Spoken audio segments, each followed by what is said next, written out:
Hello friends, welcome to Athira's cooking diary. എന്തൊക്കെയുണ്ട് വിശേഷങ്ങൾ? എല്ലാവരും ഹാപ്പിയാണെന്ന് പ്രതീക്ഷിക്കുന്നു. ഇന്ന് ഞാൻ വന്നേക്കുന്നത് ഒരു ചിക്കൻ സ്റ്റഫ്ഡ് ബണ്ണിൻ്റെ റെസിപ്പി ആയിട്ടാണ്. വളരെ പെട്ടെന്ന് തന്നെ നമുക്കിത് ഉണ്ടാക്കിയെടുക്കാൻ പറ്റും, അതും ഓവനില്ലാതെ. അപ്പോൾ ഞാൻ അധികം താമസിപ്പിക്കുന്നില്ല, നമുക്ക് വീഡിയോ ഒന്ന് കണ്ടു നോക്കാം. അപ്പോൾ നമ്മുടെ ചിക്കൻ സ്റ്റഫ്ഡ് ബണ്ണ് ഉണ്ടാക്കാൻ വേണ്ടിയിട്ട് ഞാനൊരു പാത്രം എടുത്തിട്ടുണ്ട്. അതിലോട്ട് നമുക്ക് 1 കപ്പ് പാൽ ഒഴിച്ചു കൊടുക്കാം. ഇളം ചൂട് പാലാണ് ഞാൻ എടുത്തിട്ടുള്ളത്. ഇനി നമുക്കിതിലോട്ട് 1 ടേബിൾ സ്പൂൺ പഞ്ചസാര ചേർത്ത് കൊടുക്കാം. ഇനി വേണ്ടുന്നത് ഈസ്റ്റാണ്. അതും സെയിം 1 ടേബിൾ സ്പൂണാണ് ഇട്ട് കൊടുക്കുന്നത്. ഇനി നമുക്ക് ആവശ്യത്തിന് ഉപ്പ് കൂടി ചേർത്ത് കൊടുക്കാം.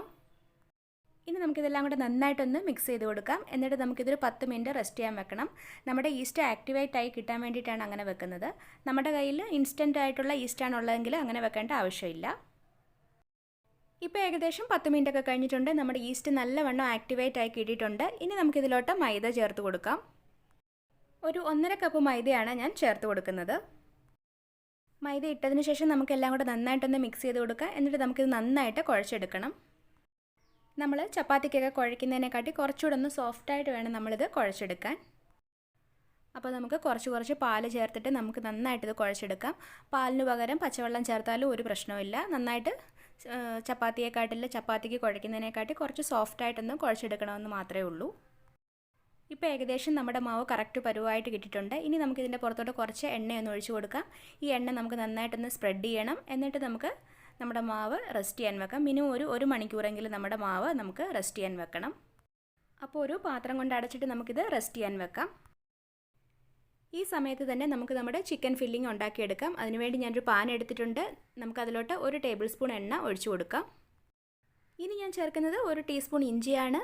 നമുക്ക് 1 ടീസ്പൂൺ വെളുത്തുള്ളി കൂടി ചേർത്ത് കൊടുക്കാം. രണ്ടും പൊടിയായിട്ട് അരിഞ്ഞതാണ് ചേർത്ത് കൊടുത്തിട്ടുള്ളത്. ഇഞ്ചിയും വെളുത്തുള്ളി ഇട്ടതിന് ശേഷം നമുക്ക് ജസ്റ്റ് ഒന്ന് മിക്സ് ചെയ്ത് കൊടുക്കാം. അതിനുശേഷം നമുക്ക് ആവശ്യത്തിന് സവാള ചേർത്ത് കൊടുക്കാം. ഒരു മീഡിയം സൈസ് സവാളയാണ് ഞാൻ എടുക്കുന്നത്. അതത്ര ചെറിയ പീസസ് ആയിട്ടൊന്നും കട്ട് ചെയ്തിട്ടില്ല, കുറച്ച് വലിയ പീസസ് ആയിട്ടാണ് ഇട്ട് കൊടുക്കുന്നത്. എങ്ങനെ അരിഞ്ഞാലും കുഴപ്പമൊന്നുമില്ല. സവാള ഇട്ടതിന് ശേഷം നമുക്ക് നന്നായിട്ടൊന്ന് ഇളക്കി കൊടുക്കാം. ഒരു 1-2 മിനിറ്റ് ഒന്ന് ഇളക്കി കൊടുത്താൽ മതിയാകും. അതിനുശേഷം നമുക്ക് ക്യാപ്സിക്കം ചേർത്ത് കൊടുക്കണം.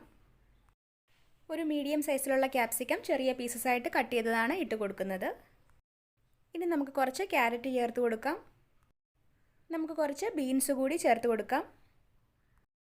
നമുക്കിഷ്ടമുള്ള ഏത് വെജിറ്റബിൾസ് വേണമെങ്കിലും ഇതിലോട്ട് ആഡ് ചെയ്ത് കൊടുക്കാവുന്നതാണ്. വേണമെങ്കിൽ നമുക്ക് കൂണ് ചേർക്കാം, അല്ലെങ്കിൽ നമ്മുടെ ചോളം ചേർത്ത് കൊടുക്കാം. അതൊക്കെ ചേർക്കുകയാണെങ്കിൽ നമ്മുടെ ഫില്ലിംഗ് ഒന്നുകൂടി കളർഫുള്ളും ആവും. അതുപോലെ തന്നെ നമ്മുടെ ടേസ്റ്റും കൂടി കിട്ടുന്നതാണ്.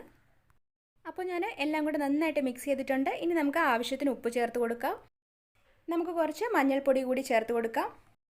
ഇനി നമുക്കിതെല്ലാം കൂടെ നന്നായിട്ടൊന്ന് ഇളക്കി കൊടുക്കാം. ഉപ്പും മഞ്ഞളും ഒക്കെ ചേർത്ത് കഴിയുമ്പോൾ നമ്മുടെ പച്ചക്കറി പെട്ടെന്ന് തന്നെ സോഫ്റ്റായിട്ട് കിട്ടുന്നതാണ്.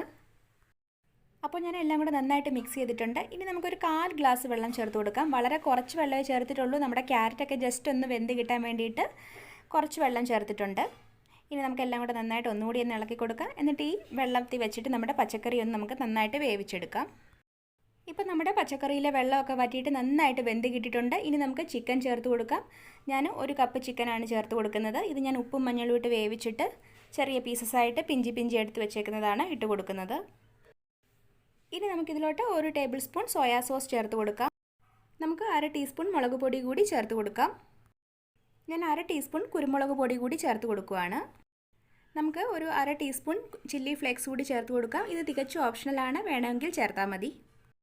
ഇനി നമുക്ക് ഒരു 1/2 ടീസ്പൂൺ ഒറിഗാനോ കൂടി ചേർത്ത് കൊടുക്കാം. ഒറിഗാനോ ഒക്കെ ഇട്ട് കഴിയുമ്പോൾ നമ്മുടെ ചിക്കൻ ഫില്ലിങ്ങിന് നല്ലൊരു ഫ്ലേവർ ആയിരിക്കും. അതിനുവേണ്ടിയാണ് ഇത് ചേർത്ത് കൊടുക്കുന്നത്. ഇതിന് ശേഷം നമുക്ക് നന്നായിട്ടൊന്ന് മിക്സ് ചെയ്തെടുക്കാം. നമുക്കിനി ഒരു 1-2 മിനിറ്റ് കൂടെ ഒന്ന് ഇളക്കി കൊടുത്താൽ മതി. അപ്പം നമ്മുടെ ഫില്ലിംഗ് റെഡിയാണ്. നമുക്ക് എന്തായാലും ഇത് നമ്മുടെ ബണ്ണിനകത്ത് വെച്ചിട്ട് ബേക്ക് ചെയ്തെടുക്കാനുള്ളതാണ്. അപ്പോൾ ഇത്രയും വെന്താൽ മതി. അപ്പം നമുക്ക് ഫ്ലെയിം ഓഫ് ചെയ്യാം. നമ്മുടെ ചിക്കൻ ഫില്ലിംഗ് ഇവിടെ റെഡിയാണ്. ഇനി നമുക്ക് നമ്മൾ നേരത്തെ കുഴച്ച് വെച്ചേക്കുന്ന മൈദയുടെ മാവ് നോക്കാം. ഇത് ജസ്റ്റ് ഒന്ന് പൊന്തി വന്നിട്ടുണ്ട്. ഇനി നമുക്കിത് നന്നായിട്ട് ഒന്നുകൂടി ഒന്ന് കുഴച്ചെടുക്കണം. അപ്പോൾ നമുക്ക് ക്ലീൻ ആയിട്ടുള്ള ഒരു പ്ലാറ്റ്ഫോമിലോട്ട് കുറച്ച് മൈദയുടെ പൊടി വിതറി കൊടുക്കാം. എന്നിട്ട് നമ്മുടെ മാവ് ഇതിലോട്ട് വെച്ചിട്ട് നന്നായിട്ട് നമുക്ക് കുഴച്ചെടുക്കണം. അപ്പോൾ നമ്മുടെ ചിക്കൻ സ്റ്റഫ്ഡ് ബണ്ണിനുള്ള മാവ് ഇവിടെ റെഡിയാണ്. ഇതിനകത്ത് നിന്ന് ഞാനൊരു 8 ബണ്ണ് ഉണ്ടാക്കാനാണ് ഉദ്ദേശിക്കുന്നത്. അപ്പോൾ നമുക്കിത് 8ആയിട്ടൊന്ന് കട്ട് ചെയ്തെടുക്കാം. ഇനി നമുക്ക് നമ്മുടെ ഈ മാവിൻ്റെ പീസിൽ നിന്ന് ഓരോരോ പീസ് എടുത്തിട്ട് നമ്മുടെ കയ്യിലിട്ട് നന്നായിട്ട് ഉരുട്ടിയിട്ട് നമുക്കിത് മാറ്റി വെക്കാം. അപ്പോൾ നമ്മുടെ ബണ്ണിനുള്ള ബോൾസ് എല്ലാം ഞാനിവിടെ നന്നായിട്ട് ഉരുട്ടി വെച്ചിട്ടുണ്ട്. ഇത് നമുക്കൊരു തുണി കൊണ്ടൊന്ന് കവർ ചെയ്ത് കൊടുക്കാം. എന്നിട്ടൊരു 10 മിനിറ്റ് കഴിഞ്ഞിട്ട് നമുക്ക് ഉണ്ടാക്കി തുടങ്ങാം. ഇപ്പോൾ ഏകദേശം 10 മിനിറ്റ് ഒക്കെ കഴിഞ്ഞിട്ടുണ്ട്. നമുക്ക് തുണിയെടുത്ത് മാറ്റാം. എന്നിട്ട് നമുക്കിനി ചിക്കൻ ബൺ ഉണ്ടാക്കാൻ വേണ്ടിയിട്ട് സ്റ്റാർട്ട് ചെയ്യാം. അപ്പോൾ ഞാൻ ഒരു ബോൾ എടുത്തിട്ടുണ്ട്. ഇത് ജസ്റ്റ് നമുക്ക് ഈ പ്ലാറ്റ്ഫോമിൽ വെച്ചിട്ട് പ്രസ് ചെയ്ത് കൊടുക്കാം. എന്നിട്ട് നമ്മുടെ കയ്യിൽ തന്നെ വെച്ചിട്ട് ഇത് ജസ്റ്റ് നമുക്കൊന്ന് റൗണ്ട് ഷേപ്പിലാക്കി എടുക്കാം. പരത്തൊന്നും വേണ്ട, കയ്യിൽ തന്നെ വെച്ചിട്ട് ഇങ്ങനെ റൗണ്ടാക്കി എടുത്താൽ മതിയാകും. അപ്പോൾ നമ്മുടെ ചിക്കൻ ബണ്ണിനുള്ള ഒരു ഷീറ്റ് ഞാനിവിടെ റെഡിയാക്കി എടുത്തിട്ടുണ്ട്. ഇനി നമുക്ക് നമ്മുടെ ചിക്കൻ ഫില്ലിങ് ഇതിലോട്ട് വെച്ച് കൊടുക്കാം. നമ്മുടെ ചിക്കൻ ഫില്ലിങ് ഇതിനകത്തിൽ നിറച്ച് തന്നെ വെച്ച് കൊടുക്കണം. എന്നിട്ട് നമുക്ക് ഇത് എല്ലാ സൈഡിൽ നിന്നും ഇങ്ങനെ സീൽ ചെയ്തെടുക്കാം. നന്നായിട്ട് സീൽ ചെയ്യത്തക്ക വിധം നമുക്ക് എല്ലാ സൈഡിൽ നിന്നും ഇങ്ങനെ സ്ട്രെച്ച് ചെയ്ത് വലിച്ചെടുത്ത് ഒട്ടിച്ചെടുത്താൽ മതിയാകും. അപ്പോൾ ഞാൻ ഒരു ബൺ ഇവിടെ നന്നായിട്ട് ഉണ്ടാക്കിയെടുത്തിട്ടുണ്ട്.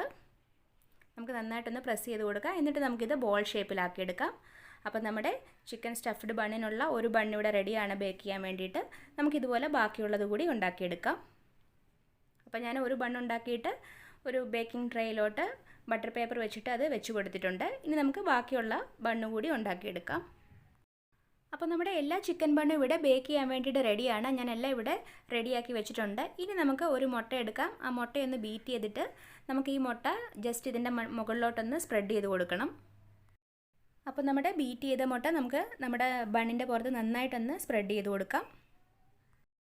നമ്മൾ പുറത്തു നിന്നൊക്കെ ബണ്ണ് വാങ്ങുമ്പോൾ നമ്മുടെ ബണ്ണിൻ്റെ പുറത്ത് ജസ്റ്റ് ഒരു ബ്രൗൺ കളർ ഉണ്ടാവും. അതിന് വേണ്ടിയിട്ടാണ് ഈ മുട്ട വാഷ് ചെയ്ത് കൊടുക്കുന്നത്. മുട്ട ഇഷ്ടമല്ലെങ്കിൽ, മുട്ടയുടെ ഫ്ലേവർ ഇഷ്ടമല്ലെങ്കിൽ പാൽ വേണമെങ്കിലും ഇങ്ങനെ സ്പ്രെഡ് ചെയ്ത് കൊടുക്കാവുന്നതാണ്. അപ്പോൾ നമ്മുടെ എല്ലാ ബണ്ണിലും ഞാൻ എഗ് വാഷ് ചെയ്ത് കഴിഞ്ഞു. ഇനി നമുക്കിതിൻ്റെ പുറത്തോട്ട് എള്ള് ചേർത്ത് കൊടുക്കാം. വെളുത്ത എള്ളാണ് ഇട്ട് കൊടുക്കുന്നത്. നമ്മൾ പുറത്തു നിന്നൊക്കെ ബർഗറിൻ്റെയൊക്കെ ബണ്ണ് വാങ്ങുമ്പോൾ അതിൻ്റെ പുറത്ത് ഇങ്ങനെ എള്ള ഉണ്ടാവാറുണ്ട്. അപ്പോൾ അതൊരു ഭംഗിക്ക് വേണ്ടിയിട്ടാണ് ഇട്ട് കൊടുക്കുന്നത്. അതില്ലെങ്കിലും കുഴപ്പമൊന്നുമില്ല. അപ്പോൾ നമ്മുടെ എല്ലാ ബണ്ണിലോട്ടും ഞാൻ എള്ള് നന്നായിട്ട് വിതറി കൊടുത്തിട്ടുണ്ട്. ഇനി നമുക്കിത് ബേക്ക് ചെയ്യാൻ വേണ്ടിയിട്ട് വെക്കാം. അപ്പോൾ ഞാൻ ബേക്ക് ചെയ്യാൻ വേണ്ടിയിട്ട് ഒരു ഓവൻ സെറ്റപ്പ് ഇവിടെ റെഡിയാക്കി വെച്ചിട്ടുണ്ട്. ഇതിൻ്റെ കളർ നിങ്ങൾ നോക്കണ്ട, ഞാൻ എപ്പോഴും ബേക്ക് ചെയ്യാൻ വേണ്ടിയിട്ട് എടുക്കുന്നതുകൊണ്ടാണ് ഈ കളറ്. അപ്പോൾ നമ്മുടെ ബണ്ണ് ഇതിലോട്ട് നമുക്ക് പ്ലേസ് ചെയ്ത് കൊടുക്കാം. ഞാൻ നേരത്തെ ഒരു 5 മിനിറ്റ് മുമ്പ് ഇത് പ്രീ ഹീറ്റ് ചെയ്യാൻ വെച്ചിരുന്നു. അപ്പോൾ ഞാൻ ബണ്ണ് ഇതിലോട്ട് വെച്ച് കൊടുത്തിട്ടുണ്ട്. അപ്പോൾ നമ്മുടെ ബണ്ണ് നമുക്ക് അടച്ചു വെച്ചിട്ട് ഒരു 45 മിനിറ്റ്സ് നമുക്കിത് ബേക്ക് ചെയ്ത് എടുക്കണം. അപ്പോൾ ഞാനൊരു പാത്രം കൊണ്ട് ഇത് അടയ്ക്കുവാണ്. നമുക്കിനി 45 മിനിറ്റ്സ് കഴിഞ്ഞിട്ട് നോക്കാം. ഇപ്പോൾ ഏകദേശം 45 മിനിറ്റ് ഒക്കെ കഴിഞ്ഞിട്ടുണ്ട്. നമുക്ക് നമ്മുടെ മൂടി ഒന്ന് തുറന്ന് നോക്കാം. നമ്മുടെ ചിക്കൻ സ്റ്റഫ്ഡ് ബൺ ഇവിടെ പെർഫെക്റ്റ് ആയിട്ട് കിട്ടിയിട്ടുണ്ട്. പുറത്തെല്ലാം നല്ല ബ്രൗൺ കളറായിട്ട് വന്നിട്ടുണ്ട്. ഇനി നമുക്ക് തണുത്തതിന് ശേഷം ഇതൊന്ന് പുറത്തെടുക്കാം. അപ്പോൾ നമ്മുടെ ബേക്കിംഗ് ട്രേ എല്ലാം ഞാൻ എടുത്ത് പുറത്ത് വെച്ചിട്ടുണ്ട്. ഞാൻ 8 ബണ്ണും ഒരു ട്രേയിൽ തന്നെ വെച്ച് ബേക്ക് ചെയ്യാൻ നോക്കിയതുകൊണ്ടാണ് ഇങ്ങനെ കുറച്ചൊന്ന് ഒട്ടിപ്പോയത്. എന്നാലും കുഴപ്പമില്ല, കറക്റ്റായിട്ട് തന്നെ കിട്ടിയിട്ടുണ്ട്. ഇനി നമുക്കൊരു ബണ്ണൊന്ന് പുറത്തെടുത്ത് നോക്കാം. അപ്പോൾ നമ്മുടെ ബണ്ണ് നമ്മൾ കടയിൽ നിന്നൊക്കെ വാങ്ങുന്ന സെയിം ആയിട്ട് തന്നെ കിട്ടിയിട്ടുണ്ട്. അപ്പോൾ ഞാൻ എല്ലാ ബണ്ണും എടുത്ത് പുറത്ത് വെച്ചിട്ടുണ്ട്. നമുക്ക് ഒരു ബണ്ണെടുത്തൊന്ന് കട്ട് ചെയ്ത് നോക്കാം, നമ്മുടെ ഫില്ലിംഗ് ഒക്കെ എങ്ങനെ വന്നിട്ടുണ്ടെന്ന് അറിയാൻ വേണ്ടിയിട്ടാണ്. അപ്പം ഞാനൊന്ന് കട്ട് ചെയ്യുവാണ്. വാവ്, നമ്മുടെ ചിക്കൻ സ്റ്റഫ്ഡ് ബൺ നല്ല സൂപ്പറായിട്ട് കിട്ടിയിട്ടുണ്ട്. അപ്പോൾ എല്ലാവരും വീട്ടിലൊന്ന് ട്രൈ ചെയ്ത് നോക്കണം.